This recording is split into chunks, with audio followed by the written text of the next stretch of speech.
Quite, quit, quiet. ഈ 3 വേർഡുകളും എന്താണെന്ന് നമുക്ക് നോക്കാം. ക്വൈറ്റ് എന്നുള്ള വേർഡിൻ്റെ ആശയം വെരി അല്ലെങ്കിൽ റിയലി എന്നാണ്. ക്വിറ്റ് എന്നുള്ള വേർഡിൻ്റെ ആശയം സ്റ്റോപ്പ് എന്നാണ്. ക്വിറ്റ് ഒരു വെർബാണ്. സ്റ്റോപ്പ് ചെയ്യുക, നിർത്തുക എന്നൊക്കെ ഒരു ആശയത്തിൽ സംസാരിക്കുവാനായിട്ടാണ് നമ്മൾ ക്വിറ്റ് എന്നുള്ള വേർഡ് നമ്മൾ യൂസ് ചെയ്യുന്നത്. മൂന്നാമതായിട്ട് ക്വയറ്റ്. ക്വയറ്റ് എന്നുള്ള വേർഡ് ഒരു അഡ്ജക്റ്റീവാണ്. നിശബ്ദത അല്ലെങ്കിൽ ശാന്തതയൊക്കെ സൂചിപ്പിക്കുവാനായിട്ടാണ് നമ്മൾ ക്വയറ്റ് എന്നുള്ള വേർഡ് നമ്മൾ യൂസ് ചെയ്യാറുള്ളത്. ഇതിലെ ക്വിറ്റും മൂന്നാമത്തെ ക്വയറ്റും നമ്മൾ ഇപ്പോൾ ഡിസ്കസ് ചെയ്യുന്നില്ല. ഇന്ന് നമ്മൾ ക്വൈറ്റ് എന്നുള്ള ഒന്നാമത്തെ വേർഡാണ് നമ്മൾ ഡിസ്കസ് ചെയ്യാൻ പോകുന്നത്. നമുക്ക് നോക്കാം. ആദ്യം തന്നെ നമുക്ക് എക്സാമ്പിൾ സെൻറ്റൻസിലോട്ട് പോകാം. ഒന്നാമത്തത്, ദേ ആർ ക്വൈറ്റ് ബിസി ടുഡേ എന്ന് വെച്ചാൽ അവർ നല്ല ബിസിയാണ് എന്നാണ് അതിൻ്റെ ആശയം. മീൻസ് ഇന്ന് അവർ നല്ല ബിസിയാണ്. They are quite busy today. ഈ ഒരു സെൻറ്റൻസ് നമുക്ക് ഇങ്ങനെയും പറയാം, they are really busy today അല്ലെങ്കിൽ they are very busy today. അപ്പോൾ റിയലി ബിസി ടുഡേക്ക് പകരമായിട്ടും വെരി ബിസി ടുഡേക്ക് പകരമായിട്ടും നമുക്ക് ക്വൈറ്റ് ബിസി ടുഡേ എന്ന് പറയാം. പിടികിട്ടിയെന്ന് വിചാരിക്കുന്നു. 3 സെൻറ്റൻസിൻ്റെ ആശയം സെയിം തന്നെയാണ്. അവർ ഇന്ന് നല്ല ബിസിയാണ് എന്നാണ് ഈ സെൻറ്റൻസിൻ്റെ ആശയം. ഇവിടെ ക്വൈറ്റ് എന്നുള്ളത് ഒരു ആഡ്വർബാണ്. അതേപോലെ ബിസി എന്നുള്ളത് അഡ്ജക്റ്റീവുമാണ്. Next, it's really cold outside. പുറത്ത് നല്ല തണുപ്പാണ്. It's really cold outside. It's very cold outside. It's quite cold outside. 3 സെൻറ്റൻസിൻ്റെ ആശയം സെയിം തന്നെയാണ്. പുറത്ത് നല്ല തണുപ്പാണ് എന്നാണ് ഈ 3 സെൻറ്റൻസിൻ്റെയും ആശയം. Next, quite beautiful, quite popular, quite interesting, quite difficult, quite heavy, quite happy.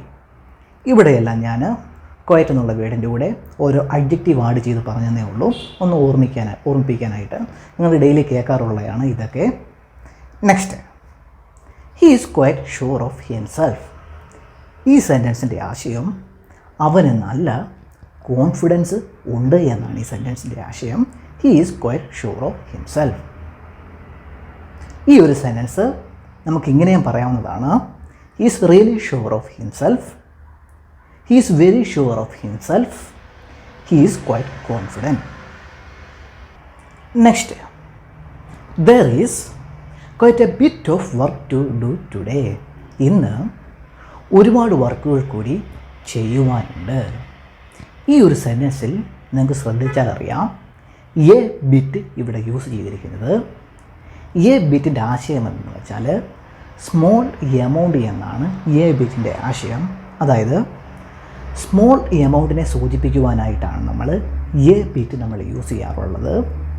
പക്ഷേ എ ബിറ്റ് ക്വൈറ്റിൻ്റെ കൂടെ നമ്മൾ ആഡ് ചെയ്യുമ്പോൾ ലാർജ് എമൗണ്ട് എന്നൊരു ആശയത്തിലോട്ട് വരും. ഈ സെൻറ്റൻസിൻ്റെ ആശയം അവർക്ക് ഇന്ന് ഒരുപാട് വർക്കുകൾ ചെയ്യാനുണ്ട് എന്നാണ്. പിടികിട്ടിയെന്ന് വിചാരിക്കുന്നു. There is quite a bit of work to do today. ഇന്ന് ഒരുപാട് വർക്കുകൾ ചെയ്യാനുണ്ട്. Next, she has quite a few books on her shelf. അവളുടെ ഷെൽഫിൽ ഒരുപാട് ബുക്കുകളുണ്ട്.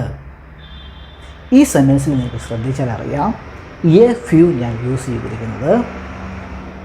എ ഫ്യൂവിൻ്റെ ആശയം എന്ന് വെച്ചാൽ സ്മോൾ എമൗണ്ട് എന്നാണ്, അല്ലെങ്കിൽ സ്മോൾ നമ്പർ എന്നാണ്. മീൻസ് സ്മോൾ എമൗണ്ട് അല്ലെങ്കിൽ സ്മോൾ നമ്പറിനെ സൂചിപ്പിക്കുവാനായിട്ടാണ് നമ്മൾ എ ഫ്യൂ നമ്മൾ യൂസ് ചെയ്യാറുള്ളത്. പക്ഷേ എ ഫ്യൂ ക്വൈറ്റിൻ്റെ കൂടെ നമ്മൾ യൂസ് ചെയ്യുമ്പോൾ ലാർജ് എമൗണ്ട് എന്നൊരാശയത്തിലോട്ട് വരും. ഈ സെൻറ്റൻസിൻ്റെ ആശയം അവളുടെ ഷെൽഫിൽ ഒരുപാട് ബുക്കുകൾ ഉണ്ട് എന്നാണ് ഈ സെൻറ്റൻസിൻ്റെ ആശയം. She has quite a few books on her shelf. പിടികിട്ടിയെന്ന് വിചാരിക്കുന്നു. അതുപോലെ തന്നെ എ ഫ്യൂവിൻ്റെ കൂടെ നിങ്ങൾ കൗണ്ട് നൗണെ ആഡ് ചെയ്യാവൂ. അതുപോലെ തന്നെ എ ബിറ്റിൻ്റെ കൂടെ നിങ്ങൾ നോൺ കൗണ്ട് നൗണെ ആഡ് ചെയ്യാവൂ. 2 സെൻറ്റൻസ് നോക്കാം. there are quite a few apples in the basket. ബാസ്ക്കറ്റിൽ ഒരുപാട് ആപ്പിളുകൾ ഉണ്ട് എന്ന് പറഞ്ഞുള്ളൊരു സെൻറ്റൻസ് ആണ് there are quite a few apples in the basket. തെറ്റിപ്പോകരുത്, ഇവിടെ ആപ്പിൾ എന്ന് പറയുന്നത് ഒരു കൗണ്ട് നൗണാണ്. Next, she has quite a bit of homework to finish tonight. ഇന്ന് രാത്രിയിൽ അവൾക്ക് ഒരുപാട് ഹോംവർക്കുകൾ ഫിനിഷ് ചെയ്യാനുണ്ട് എന്ന് പറഞ്ഞുള്ളൊരു സെൻറ്റൻസ് ആണ്. ഇവിടെ ഹോംവർക്ക് എന്ന് പറയുന്നത് ഒരു നോൺ കൗണ്ട് നൗൺ ആണ്. അതുകൊണ്ടാണ് നമ്മൾ എ ബിറ്റ് ഇവിടെ യൂസ് ചെയ്തിരിക്കുന്നത്. നെക്സ്റ്റ്, ഹി ഏറ്റ് quite a bit of cake at the party. പാർട്ടിയിൽ നിന്ന് അവൻ ഒരുപാട് കേക്കുകൾ കഴിച്ചു എന്ന് പറഞ്ഞുള്ളൊരു സെൻറ്റൻസ് ആണ്. ഇവിടെ കേക്ക് എന്ന് പറയുന്നത് ഒരു നോൺ കൗണ്ടബിൾ നൗൺ ആണ്. പക്ഷേ കേക്ക് യഥാർത്ഥത്തിൽ ഒരു കൗണ്ട് നൗണാണ്. ഈ സെൻറ്റൻസിൽ ഒരു നോൺ കൗണ്ട് നൗണായിട്ടാണ് ആക്ട് ചെയ്യുന്നത്. അതുകൊണ്ടാണ് നമ്മൾ എ ബിറ്റ് യൂസ് ചെയ്തിരിക്കുന്നത്. പിടികിട്ടിയെന്ന് വിചാരിക്കുന്നു. കേക്ക് രണ്ട് സ്വഭാവം കാണിക്കാറുണ്ട്. കേക്ക് എന്ന് പറയുന്ന നൗൺ നോൺ കൗണ്ടിൻ്റെ സ്വഭാവം കാണിക്കാറുണ്ട്, കൗണ്ട് നൗണിൻ്റെ സ്വഭാവം കാണിക്കാറുണ്ട്. കൗണ്ട് നൗൺ എന്നൊരാശയത്തിൽ നമ്മൾ പറയുന്നത് എപ്പോഴാണെന്ന് വെച്ചാൽ പീസ് ഓഫ് കേക്ക് എന്ന് നമ്മൾ പറയാറില്ലേ, ആ ഒരാശയത്തിൽ സംസാരിക്കുമ്പോൾ കേക്ക് ഒരു കൗണ്ട് നൗണായിട്ട് ആക്ട് ചെയ്യും. പക്ഷേ ഇവിടെ പറഞ്ഞിരിക്കുന്നത് ജനറലായിട്ട് പറഞ്ഞിരിക്കുകയാണ് അവൻ ഒരുപാട് കേക്ക് കഴിച്ചു എന്നുള്ളത്. ഇവിടെ കേക്ക് ഒരു നോൺ കൗണ്ട് നൗണായിട്ടാണ് ആക്ട് ചെയ്തിരിക്കുന്നത്. പിടികിട്ടിയെന്ന് വിചാരിക്കുന്നു. ഇനി ആൾമോസ്റ്റ് എന്നൊരാശയത്തിൽ നമ്മൾ നോട്ട് ക്വൈറ്റ് യൂസ് ചെയ്ത് നമ്മൾ സംസാരിക്കാറുണ്ട്. 2-3 സെൻറ്റൻസുകൾ നോക്കാം. ഒന്നാമത്, ഇറ്റ്സ് നോട്ട് ക്വൈറ്റ് 4 o'clock. ഈ സെൻറ്റൻസിന് ആശയം എത്തുന്നാൽ ഇറ്റ്സ് ഓൾമോസ്റ്റ് 4 o'clock എന്നാണ്. മീൻസ് 4 മണി ആകാറായി എന്നാണ് ഈ സെൻറ്റൻസിൻ്റെ ആശയം. It's not quite 4 o'clock. പിടികിട്ടിയെന്ന് വിചാരിക്കുന്നു. Next, is it 4 o'clock yet? 4 മണി ആയില്ലേ? നോട്ട് ക്വൈറ്റ്, ആകാറായി എന്നാണ് ഇതിൻ്റെ ആശയം. Next, I am not quite ready എന്ന് വച്ചാൽ ഞാൻ പൂർണ്ണമായിട്ട് റെഡി ആയിട്ടില്ല, പക്ഷേ ആൾമോസ്റ്റ് റെഡിയായി പ്രിപ്പയർ ചെയ്തു എന്നാണ് ഈ സെൻറ്റൻസിൻ്റെ ആശയം. I am not quite ready.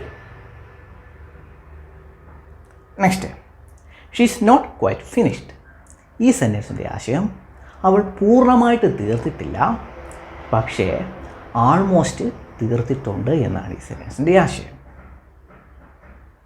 Next, they are not quite done. ഈ സെൻറ്റൻസിൻ്റെ ആശയം അവർ പൂർണ്ണമായിട്ട് തീർത്തിട്ടില്ല, പക്ഷേ ആൾമോസ്റ്റ് തീർത്തിട്ടുണ്ട് എന്നാണ് ഈ സെൻറ്റൻസിൻ്റെ ആശയം. Next, it's not good enough. അത് നല്ലതല്ല. ഈ ഒരു സെൻറ്റൻസ് ഡയറക്റ്റ് നമ്മൾ ഒരാളോട് പറയുന്നതിനെക്കാട്ടി നല്ലത് കുറച്ചുകൂടെ സോഫ്റ്റ് ആക്കിയിട്ട് പറയുന്നതാണ് നല്ലത്. അതിന് നമുക്ക് ക്വൈറ്റ് എന്നുള്ള വേർഡ് നമുക്ക് ആഡ് ചെയ്യാം. അതാണ് ഇവിടെ എഴുതിയിരിക്കുന്നത്. It's not quite good enough. അത് അത്രയ്ക്ക് നല്ലതല്ല. Next, is not quite good enough. അവൻ അത്രയ്ക്ക് നല്ലതല്ല. ഒരാളുടെ സ്കില്ലിനെ പറ്റി പറയുകയാണ്. Is not quite good enough. അവൻ അത്രയ്ക്ക് നല്ലതല്ല. Is not quite good enough yet. അവന് ഇതുവരെയായിട്ടും അത്രയ്ക്ക് നല്ലതായിട്ടില്ല. Next, that's wrong. അത് തെറ്റാണ്. ഈ ഒരു സെൻറ്റൻസ് നമുക്ക് കുറച്ചുകൂടെ സോഫ്റ്റ് ആക്കി പറയുവാനായിട്ട് ക്വൈറ്റ് എന്നുള്ള വേർഡ് ആഡ് ചെയ്ത് സംസാരിക്കാം. അതാണ് ഇവിടെ എഴുതിയിരിക്കുന്നത്. That's not quite right. അതത്ര നല്ലതല്ല, ശരിയല്ല. പിടികിട്ടിയെന്ന് വിചാരിക്കുന്നു. അപ്പോൾ ക്വൈറ്റ് എന്നുള്ള വേർഡിൻ്റെ മീനിങ് നിങ്ങൾക്ക് പിടികിട്ടിയെന്ന് വിചാരിക്കുന്നു. ക്വൈറ്റ്, ക്വിറ്റ്, ക്വൈറ്റ്, ഈ 3 വേർഡുകൾ നിങ്ങൾ തെറ്റിപ്പോകരുത്. സ്പെല്ലിങ്ങിൽ ഒരേപോലെ ഇരിക്കും, പക്ഷേ ചെറിയ വ്യത്യാസമുണ്ട്. സ്പെല്ലിംഗ് അങ്ങോട്ടും ഇങ്ങോട്ടും ചെറിയ വ്യത്യാസം മാത്രമേ ഉള്ളൂ. അപ്പോൾ ഈ 3 വേർഡുകൾ എങ്ങനെ ഉപയോഗിക്കുന്നത് എന്ന് നിങ്ങളൊന്ന് ശ്രദ്ധിക്കുക. അപ്പോൾ ക്വൈറ്റ് എന്നുള്ള വേർഡ് നിങ്ങൾ കണ്ടാൽ ഇനി തെറ്റിപ്പോകരുത്. ഞാൻ ഈ പറഞ്ഞതൊക്കെ ഒന്നും കൂടെ നിങ്ങളൊന്ന് റിവൈസ് ചെയ്യുക. അപ്പോൾ ഇന്നത്തെ ക്ലാസ് നിങ്ങൾക്ക് ഇഷ്ടപ്പെട്ടെന്ന് വിചാരിക്കുന്നു. ഇഷ്ടപ്പെട്ടെങ്കിൽ ലൈക്ക് ചെയ്യുക, സബ്സ്ക്രൈബ് ചെയ്യുക. നമുക്ക് അടുത്ത ക്ലാസ്സിൽ കാണാം. ബൈ.